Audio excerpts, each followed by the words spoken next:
حضرت علی رضی اللہ عنہ فرماتے ہیں، ہمیشہ اخلاق سے بات کرو، کیونکہ انسان پر سب سے زیادہ مصیبتیں اس کی اپنی زبان کی وجہ سے آتی ہے۔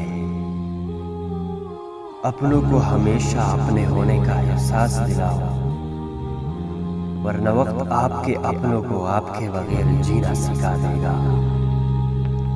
اچھے لوگوں کا تمہاری زندگی میں آنا تمہاری قسمت ہوتی ہے، اور انہیں سنبھال کر رکھنا تمہارا ہنر۔ دوستوں کے غم میں شامل ہوا کرو ہر حال میں، لیکن خوشیوں میں تب تک نہ جانا جب تک وہ خود نہ بلائے۔ کمینے انسان کو جب بلند رتبہ مل جاتا ہے تو وہ سرکشی کی راہ پر چل پڑتا ہے۔ جہاں عزت نہ ہو وہاں مت جاؤ، چاہے وہاں کھانا آپ کو سونے کی پلیٹ اور چاندی کی چمچ میں ہی کیوں نہ دیا جائے۔ اگر انسان کو تکبر کے بارے میں اللہ کی ناراضگی اور سزا کا علم ہو جائے تو بندہ صرف فقیروں اور غریبوں سے ملے اور مٹی پہ بیٹھا کرے۔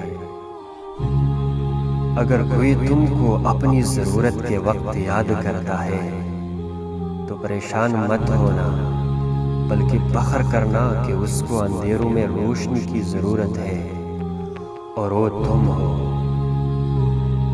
صبر کی دو صورتیں ہیں، جو ناپسند ہو اسے برداشت کرنا، اور جو پسند ہو اس کا انتظار کرنا۔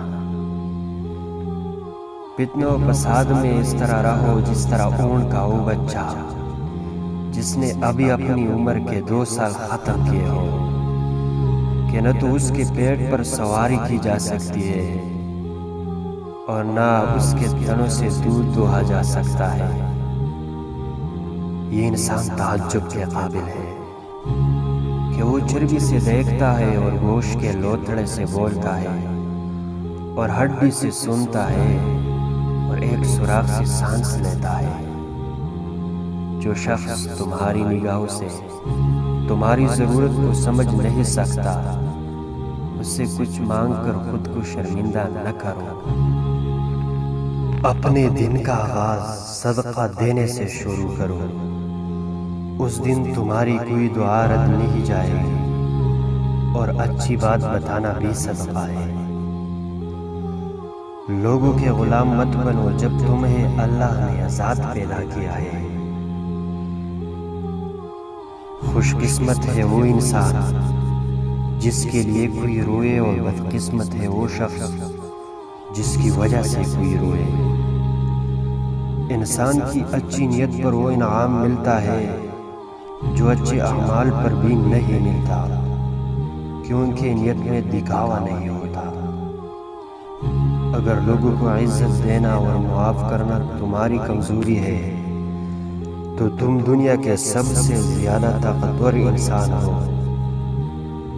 جس کو تم سے سچی محبت ہوگی وہ تم کو فضول اور ناجائز کاموں سے روکے گا۔ جو ظلم کے ذریعے عزت چاہتا ہے اللہ اسے انصاف کے ذریعے ذلیل کرتا ہے۔ لوگوں کے عیبوں سے اس طرح غافل ہو جاؤ جیسے سوتے وقت دنیا سے تم غافل ہو جاتے ہو۔